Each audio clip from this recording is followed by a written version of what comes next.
हिंदू राष्ट्र समन्वय समितीनं ख्रिस्ती धर्मातील सांताक्लॉज संदर्भात आक्षेप नोंदवलाय। सांता झोपलेल्या मुलांना सांता गिफ्ट ठेवून जातो ही भ्रामक कथा असून यातून मुलांचं सांस्कृतिक धर्मांतरण करण्याचा प्रयत्न सुरू आहे, असा आरोप हिंदू राष्ट्र समन्वय समितीच्या पदाधिकाऱ्यांनी कोल्हापुरातील पत्रकार बैठकीत केलाय।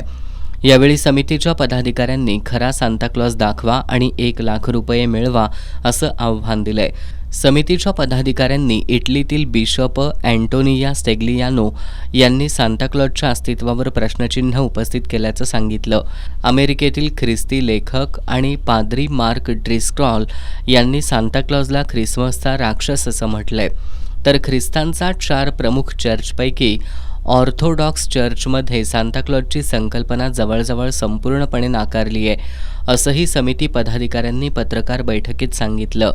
पत्रकार बैठकीला हिंदू राष्ट्र समन्वय समितीचे तालुका संयोजक नितीन काकडे, श्रीकृष्ण जन्मभूमी संघर्ष न्यासाचे राष्ट्रीय महामंत्री पराग फडणीस, महाराजा प्रतिष्ठानचे संस्थापक निरंजन शिंदे, शिवशाही फाउंडेशनचे संस्थापक सुनील सामंत, शिवसेना ठाकरे गटाचे उपजिल्हाप्रमुख संभाजीराव भोकरे, शिवानंद स्वामी आदी उपस्थित होते।